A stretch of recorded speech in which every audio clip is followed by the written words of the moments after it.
he's been able to have these like big moments on things like the Aatrox in the past, like being able to bring out some of these massive side lane orientated picks. Like we've still seen things like the Camille, the Gwens, hell, even the Akalis in those side lanes as well. So that he had I think he went 9-1 on or something like that. So I think you've still got like the opportunity for LGD to try and play through Fearness on the side lane if you want. But we are back in the draft. LGD still on the blue side, and Rise banned away. A bit of a change up from where Adam. Rek'Sai is the change up on LGD's side because it's not banned away. See if Lian actually gets his hands on that champion this time around. The Corki Caitlyn banned away as well by LGD. Zeri, as tried and true as can be right now on the patch on red side. Senna the ban away. Interesting. I mean, I just go towards the Jinx again here. Yeah, absolutely. If it ain't broke, don't fix it. So, for Rare Adam, now the question is, what do you try and answer with in this bot lane? Because we saw the Aphelios not really work out, but looks like they're thinking, hey, look, if we can just get the Nautilus in this equation, maybe that's the game plan. So, could be a Nautilus Aphelios pick up here if they really want to for iBoy. I don't even know. Like, I mean, the Rek'Sai's open, but he doesn't go for it. One of the things that we've seen kind of come through in other regions is like the Varus answer into it. At the start of the meta, we started to see Jhin come into play as well, where you try and match the range, and you've got good push in. Maybe that's something that you want to try look for here, but I'm not really sure what the answer is going to be for Rare Adam. For LGD, I mean, Thresh I think would be a wonderful addition to this lineup right now, especially with the Nautilus, right? And Shadow going back towards the Viego. This is something that he's been really comfortable taking into the Xin Zhao matchup, and now going for that much later scaling option here on LGD's side. Yeah, I mean, at least going off of recency bias on game number 1, I think that's fine. I still am a little worried about the early proactivity, but if we get a game just like game number 1, where both junglers kind of staying opposite sides of the map from each other, staying away from each other as long as you can, then this works out for Shadow. They also lock in the Leona as they take that one away since their support was taken by RA, and Aphelios, your favorite, picked up yet again for RA. Yeah, so definitely from LGD's side in like the 2v2 and bot lane, you're going to win out substantially.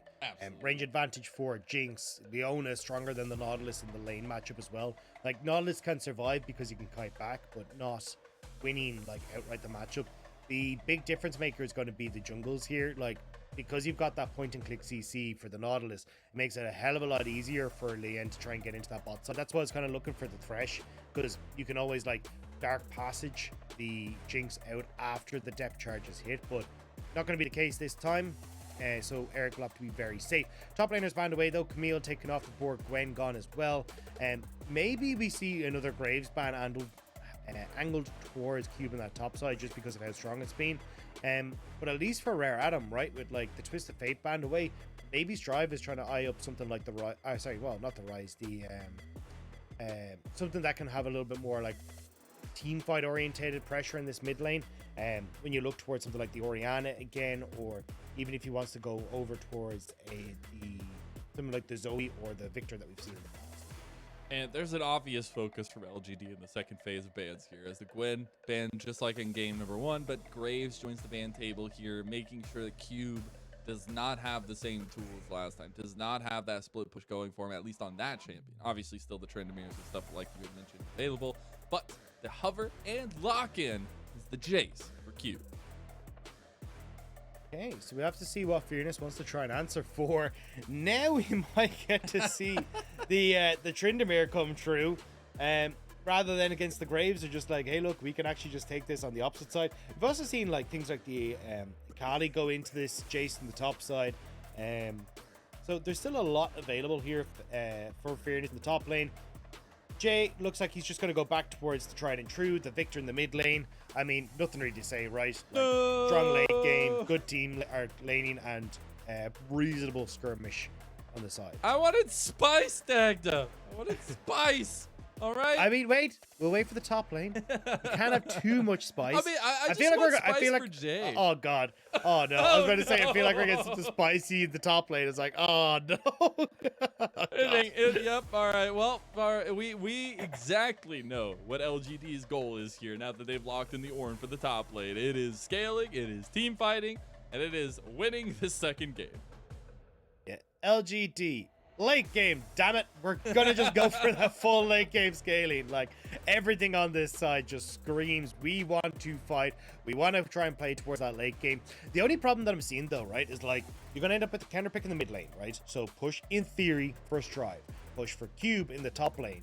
So there's always the opportunity now for the end to be a bit of a nuisance on this top half of the map. Like, look for invade, set Shadow behind, and try and play through the fact you've got these like strong solo laners.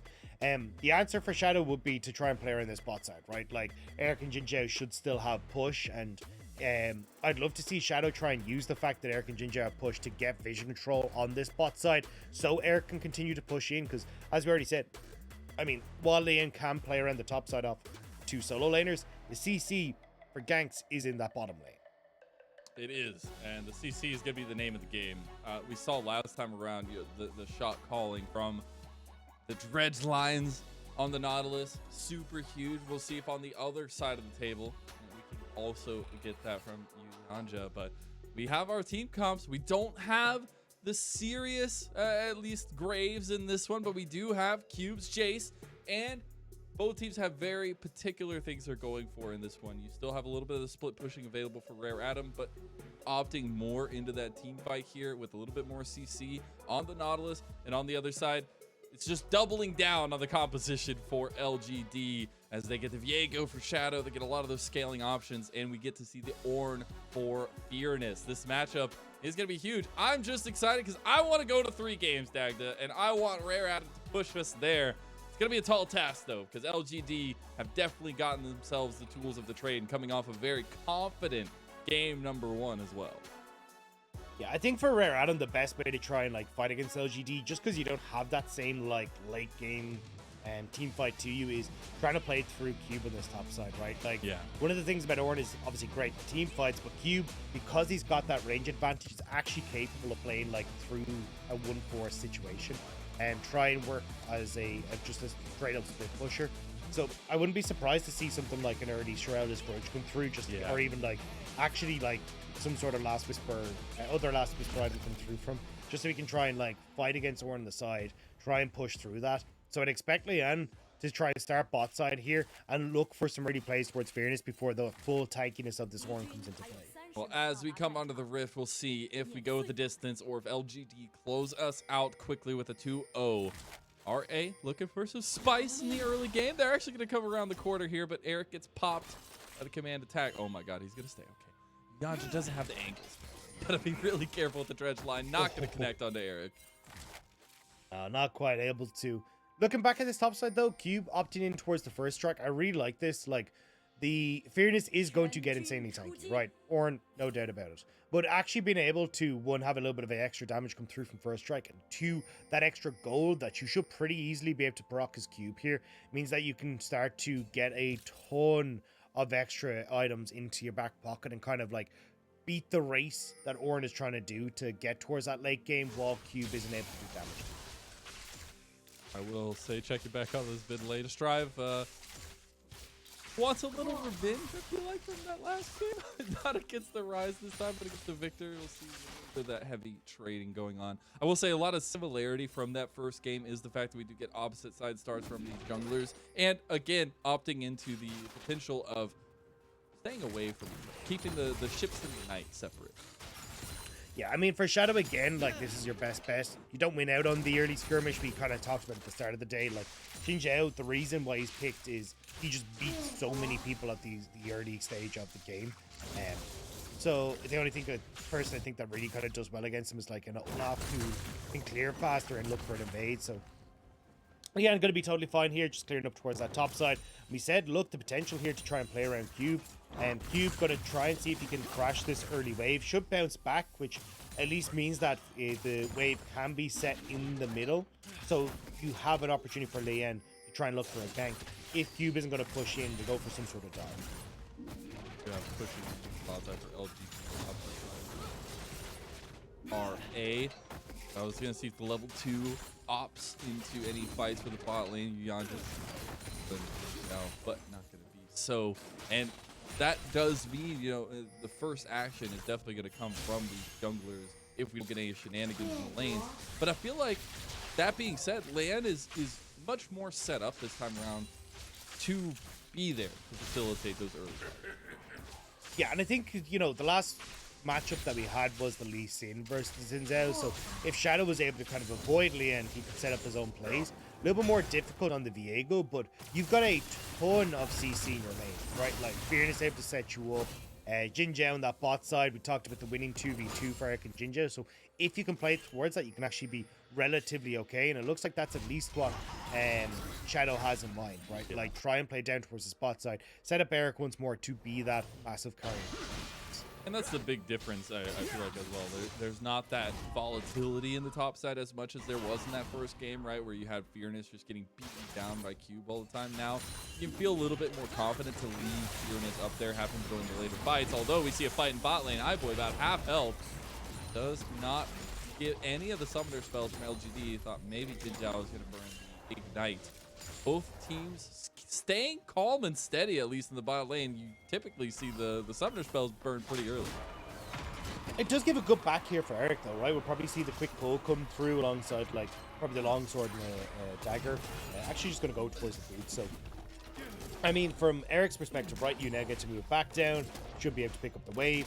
And so, again, like, Eric and Jinja trying to play around this push that they have in the bot lane, which can, especially with the resets coming through from iBoy now. Well, you know, I thought you could be fine leaving him on the top side. Nope, turns out you can't. It's a 1-for-1 trade.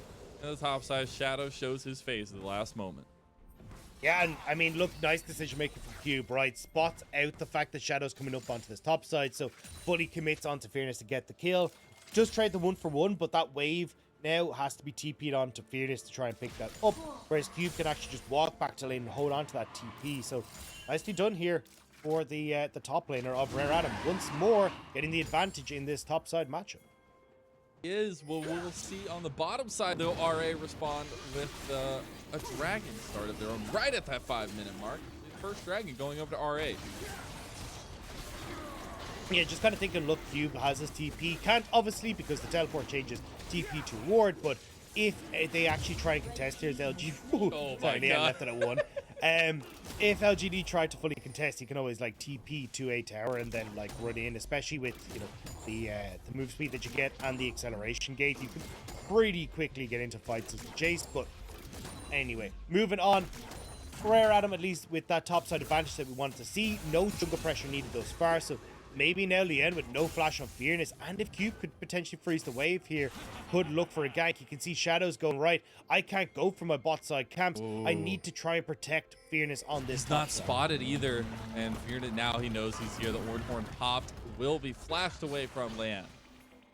Really nice pathing from Shadow there. I know that they don't get the kill, but the fact that Shadow realized that Fearness was in trouble and is there to stop the play alongside getting the flash from Lane, really nice job from Shadow. And this is why we look at Shadow from LGD, right? Like, he actually has been crucial to them in so many situations, not only offensively, but as you can see there, on the defensive plays as well. I see the brain on this guy, and it blows my mind every time. So the unique pathings you see him take, especially last year when he was having a little bit more of that aggressive confidence, it's incredible. And you see why this guy made his name known on Mad Lions, why he was able to come into LGD and be one of the star players of the team. He got spotted though, Mizel. Sad. It's so sad. It was Cube a caster knows that curse. he's here. It was his caster curse for sure. Yeah. So you can see just with that strive kind of moving up river as well, just leaning topside in case something happens. Cube though, is he gonna break? Oh my God, he's stuck in back. I mean, he's keeping Shadow interested, right? Like, He is. Oh no. yeah. Like, Cube knows he's in the bush, and he's actually doing a really good job of keeping him here. This is so much time wasted by Shadow. Like, I want to go. I hit 6. I have Heartbreaker. I want to go. Okay, I'm just going to back now. Okay, it finally gets completed. Shadow will get the reset off and head back towards this top side of the map. With that, though, iBoy managing to get this shove on bot side just off of the reset from Eric. Does a pretty good job. Haven't actually seen the turn back, though, from Eric. And, like, some of these resets from Eric have been a bit dubious, like just kind of going back a little bit too early, not really respecting the push from Rare Adam, and especially now that you've got Shadow like going back up towards his top side. Like, Rare Adam are just fully fine to keep shoving in the spot side. We haven't really seen Shadow been able to have any sort of pressure down towards the bot lane, so honestly the iBoy Yuanja lane is actually going relatively okay for them. And I wanted to do a check-in because one of the key features of game number 1 was the roaming of the bot lanes. Not only the supports, but also the ADs. And something that I would like to see going into the second game is more of that. Oh no, the level 6 is completed, but not for Jin Zhao. This is some trouble. LGD, the flashes are coming away. Eric putting it back. Mega Death Rocket misses, but the fishbone still firing away. iBoy gets away with a flash. Yeah, level 6 was hit by Eric, and when he started to take those terror shots, I knew exactly what way that was going to go. Forced to burn his flash. So when you look at the summoner spells, right, heal on, or sorry, the flash on iBoy, Eric, and Jin Zhao all burnt. Ignite burnt by Yanjia, but the rest of those summoner spells still stay intact. So relatively even fight, all said and done. We'll have to just see if either jungler is able to utilize the fact that those summoner spells of the flashes are burnt on both AD carries. Speaking of junglers utilizing stuff, Strive helping out his jungler, using that priority in mid lane to start up the Rift Herald, I believe, as pings were coming down to the pit. But it's Shadow right here, ready to go if need be, and he dodges out from the dredge line as RA just looks to secure some more vision, some more control around this top river. Strive has push in mid though. Strive's actually been doing a really good job in this mid lane matchup this time around. Like getting that big CS advantage for himself and just having full control. So you can see there Rare Adam able to establish themselves in river first. Still though, LGD with Fearless having push on top, feel like they can take this, but Fearless no mana. This is risky. This is real risky. The Ornhorn coming down, but RA are outmanned. There's just no chance. The Heartbreakers are coming down. The shock blast from the side was huge from Cube, and the health bars from LGD are just non-existent right now. They need to be careful. Strive could come through. He's already utilized the shockwave, but here comes Cube. We'll see the Rift Herald go down. Not sure. I believe it was LGD who were able to get it, but they can't get the eye because the pressure is too much from RA.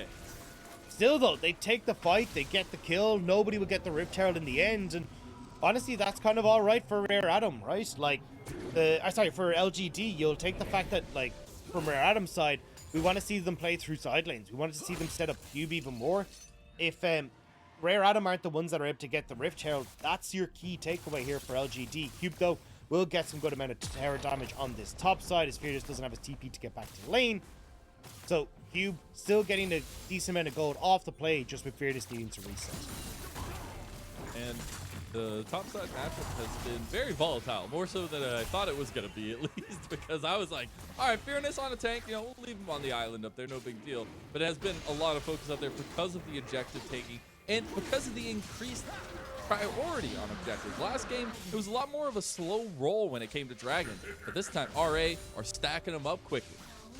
And it's a good game plan from Rare Adam, right? Like you say, when you want to open up the map for Cube, the best way to do that is like get yourselves to a third dragon, because now Fearless feels the pressure to like, hey, if we are going to fight for this objective, I want to be there early. I want to be established in that river with LGD. Whereas for Rare Adam, they're like, cool, we can then like kind of hands off the dragons, go, we don't care. Cloud dragons, we're not that worried about you picking up some of them LGD. So Rare Adam instead will try and just continue to play through the main man Cube in the side lane. Getting another attempt on the top side for Shadow. He won't be spotted this time, Dacta. He's sneaky. He starts up the back. Just no. PTSD. Cube goes in, has the flash immediately. That will be a return gank, no doubt, coming at some point soon. I mean, it's great and all that, like, Fearless is getting this pressure, because, yes, they're trying to shut down Cube, but the fact that they're not really getting anything from us, and the rest of Rare Adam are still managing to make plays is a little bit, like, worrying. You can see, like, just 1,000 gold lead for Rare Adam at the moment. And maybe more when Fearless moves up here. But looks like Liam just going to reset. Cheeky little reset there. Fearless not falling for the bait just yet. We'll have the redeploys coming out from LGD onto the bot side of that map, though, because Shadow not having too much to go for at the moment. Looking at towards the spot side or mid to get something going for himself, as sitting on the one kill. Not exactly the snowball he start using for LGD. So I'm actually not a big fan of Strive's build right now. Okay. Going towards the Luden's Tempest, sorry to like completely guideline. No, I like it. Big brainness coming out here. So I feel like the Leandri's Anguish would have done a lot more with how tanky the front line for LGD is, and a lot of the times. Ooh, hang on. Wait, Shadow? He just went for that. He didn't even get the blue, and he just dies. Okay, well. So, the Leandri's Anguish is going to do really well against the front line that LGD have. And honestly, is Drive, I don't feel like you're going to get a huge amount of time with the range that LGD have to like try and hit onto the back line and burst someone out. So I feel like the Leandri's Anguish probably would have done more here, but if he's able to get that like one-shot potential on towards Jay and Eric, maybe it'll be worth it. I just feel like you're probably not going to have access to the back line. And after that catch out from Leanne, they take the advantage and keep up the tempo there. I mean, he's already got like a 30 CS differential against Shadow in the jungle, but they know to press their advantages when they can. And Leanne goes straight for the invade onto the rafters. They would take that one. And I guess the biggest question is like, how does that happen? And for me, it's the question of, do RA have enough to hold on here and kind of scale up with LGD Dagger? Because yes, LGD might be giving up some of these early crazy things, maybe Shadow overextending a little bit, but they still have that scaling factor for them that we highlighted in the draft. It just feels like these team fights are going to be impossible for Rare Adam to operate in, right? Yeah. Like, you try to move forward as iBoy. All right, Jin Zhao's in your face. He's got 3 different CC abilities. You've then got Fearness, who's able to get the Call of the Forge God. He plants that little pillar in front of you, and you can't, like, you're completely zoned out of the fight. And that's not even talking about the fact that you still have Jay with the W as well, the gravity field to zone you out of the fight as well. Like, there's so much that keep not only iBoy but Strive out of the equation as well. It just feels impossible to actually take these fights. That's why I think, like, from Rare Adam's side, it's like trying to play through sides is your best bet. But they may not get the opportunity to, right? Like, you may be forced to just go, right, we have to fight, especially things like Baron and that. LGD have really good opportunities to just face check rushes where Fearness just walks in, Jin Zhao even to a certain extent can try and tank up some of that. Shadow just really wants to kill Q. That's all I'm seeing right now. It's like 3 times in a row he's come up here. It's like, maybe there's not going to be anything, but I'm going to go up there anyway, just in case. Well, Dragon number 3 about to spawn in 30 seconds, and LGD not really in a position to try and contest right now. Fairness has reset, but look at the amount of vision control Rare Adam have established. And we're running into Jin Zhao. Shadow right around the corner as well. Tribe is here. Shockwave available. Solar Flare comes down. Jin Zhao caught out and dead. The wind becomes lightning, and Jin Zhao becomes dead himself. Red buff is under fire here. Jay around the side here with Chaos Storm as well. Land goes down. The Heartbreaker is there. The resets. And this is the problem when you go into a fight against this team for LGD. You have no hope. They are decimating RA. And on top of it all, iBoy misses the flash. That's the cherry on top. Oh my god, it's 4 kills for 1. Jin Zhao gives his life for the cause. Cube has to do something. Cube is feeling desperate up here, and Jay makes it out alive. Accelerate Shock Blast. Cube trying to see if maybe he can fish it out, but Jay does the little rope it up and gets out. Dragon goes the way of LGD. And I mean, look, you said it in that call, Mazel. How do you try and fight this as Rare Adam, right? You get 1 pick onto Jin Zhao, and then the rest of LGD able to collapse so well. You get the TP from Fearness towards the fight, so then you can actually take it. And Jay, as that fight ends, is able to rotate back up towards that top side. Leanne now trying to see if he can play towards Cube with the resets coming through from LGD to get this Rift Herald as top tower falls down. RA able to scoop up something back for themselves and the Rift Herald on top of it. So not all done and dusted yet. That was definitely a one-sided fight, but it was something that RA just got kind of caught into. That's something that I wanted to highlight. Oh my god, Eric has gotten so close every single time. That's something I wanted to highlight before I just got distracted. And going into this replay is RA need to find these kinds of advantages, but this one a little bit too much. But it's played towards your strengths, right? Like, your strong side of the map here is that top side, as Drive just gets don't see anything here. I don't know what you're talking about, Dag. There was nothing that happened. Yeah, I mean, it was just dead. But yeah, the problem with Rare Adam is, like, So whenever you're in these kind of like situations come to mid game, right? Whatever the original idea of your composition is may not be your strong point of the map, which you've always got to kind of adapt to go, hey, where is the point of the map that if things go awry, like if we end up not having the numbers advantage that we expected, that we can still win out. And for Rare Adam, that is the top side, right? Like you've 2.5 items already completed for Cube. Cube is massive, like first strike gold, the Terror gold, the CS, like everything is going right for Cube. So for Rare Adam, it's like if you want to go for invade onto top side. Cube can shove in a wave, you go and look for your invade, then you should have the numbers advantage. If you don't, in a 2v2 or a 3v3, you should be relatively alright because of Cube's advantage. But we're not seeing that. Instead, Leon's trying to play bot side, and then LGD catch him. Yep, Leon walked around that corner like, oh no, I gotta go, and he's not gonna make it out just yet. So Crescent Guard doing some work, but he's all by himself. Big shockwave from Strive over the wall, but it did matter actually. Shadow went down, and the rest of LGD walk away. Grabbing him is there, and the dredge like, oh my god, it's a calamity of errors here. And iBoy kills Jay. And just like we talked about, right? Like, for Rare Adam, play towards Cube. Even if things go awry and the rest of LGD show up, they still win the 3v3 because of Cube's insane advantage. Now, they're looking for the play in mid as well. As oh my god! There you go. You want a proof of Cube being fairly large at this stage? Or there you go. Look at that. Yep, 2.5 items compared to 2.5 items. The difference is it's a top laner versus an ADC. And this is what I mean, right? So you think, right, it's 2v3, but Vienna's able to survive for so long. Cube has a ton of damage. Really nice job from Cube to read the shockwave as well. Must have just spotted the ball coming over the wall with the command to protect.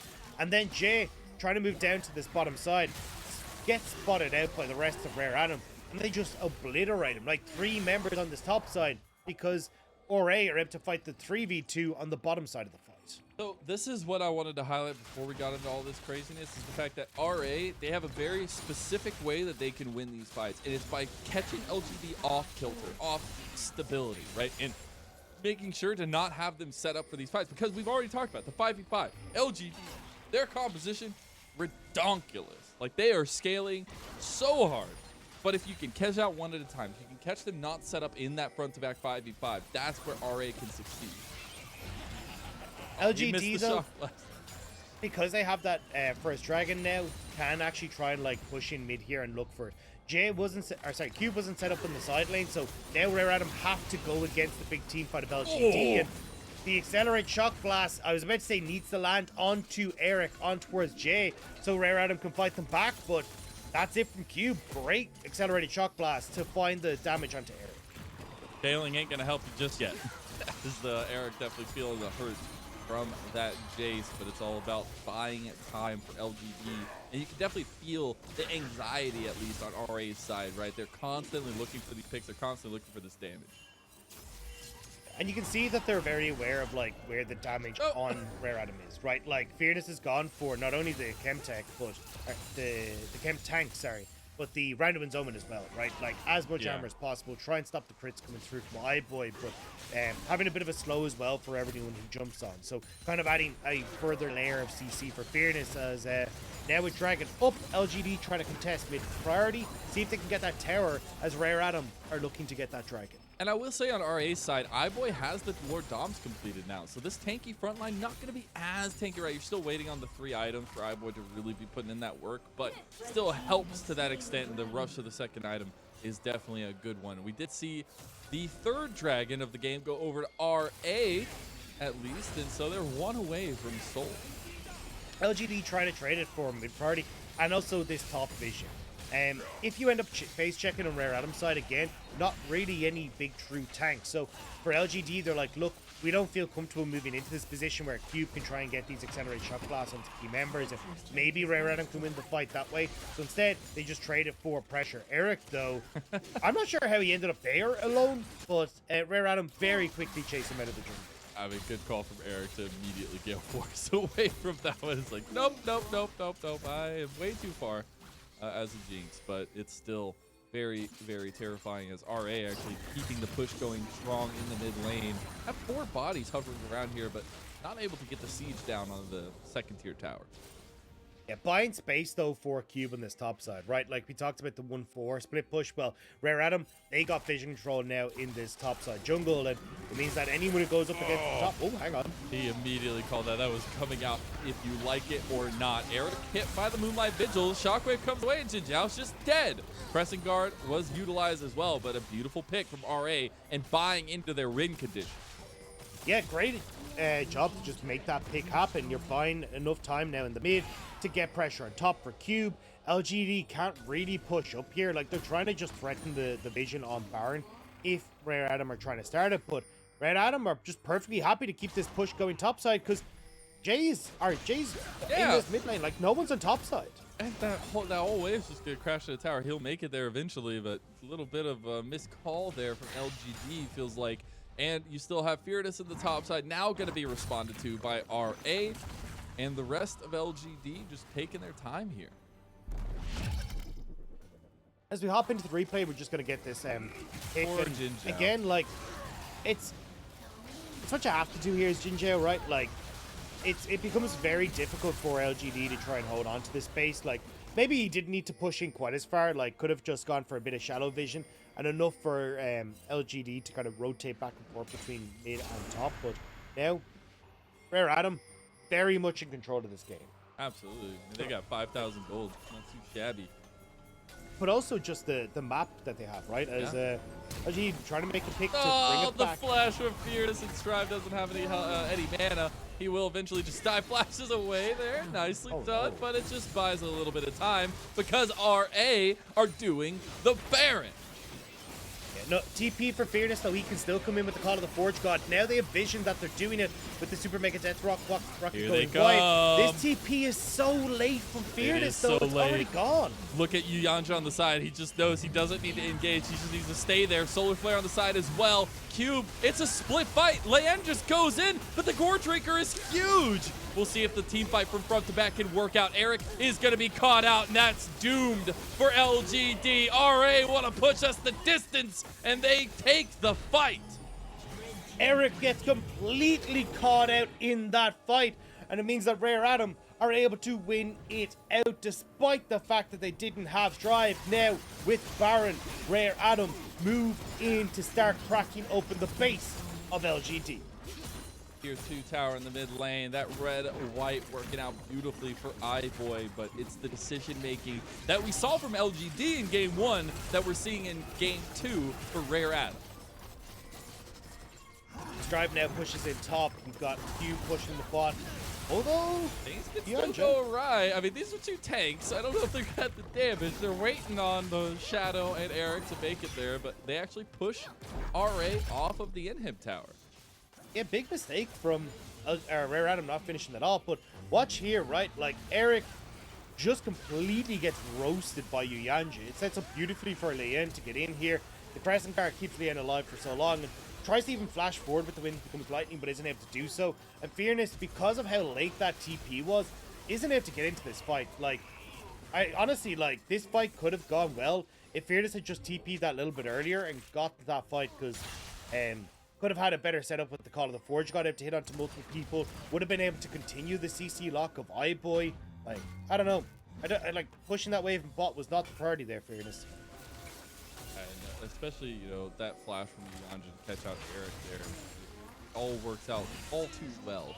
I will say we have some ornaments coming in here. I believe we have 3 completed now. 1 for Ornn, 1 for Shadow, and 1 for Eric. The Dragon fight is what is next. We have the Dragon Soul for RA if they can secure it, and they do not want LGD to have any part of it. Yuyanja on the back. Jinjiao just gets obliterated by the accelerated shock blast, and that's the go button for RA. They have the sideline from Yuyanja, but is it enough? They still haven't been able to get Eric just yet, but now they do, and it's all snowballing downhill now. It's all purple, and it's all RA as they take the soul, and now they take the game. LGD's team fight, and we said at the start, is not that hot, and even with a very simple to execute setup like we see on LGD's side, they still drop the ball. No vision on the flanks. Yuyanja able to get in onto the back line. I mean, Jinjiao just gets burst out completely. I say Jinjiao gets burst out completely, and now Rare Adam It's gonna end the game. Yep, there's no way the Jin Zhao can stop a 5-man push like this going in. The scaling was not on the side of LGD. The game was on the side of Rare Atom, as they do bring us the distance, and I am oh so happy. We tie the series 1-1, and RA show some life. Rare Atom coming out swinging, and we said that it was going to have to be through this top side. We talked about Cube needing to be the one that set this ball in motion, and with a ton of early pressure coming through from Shadow, just wasn't able to find anything on towards Cube. The Jace takes over against the Ornn, and the accelerated shot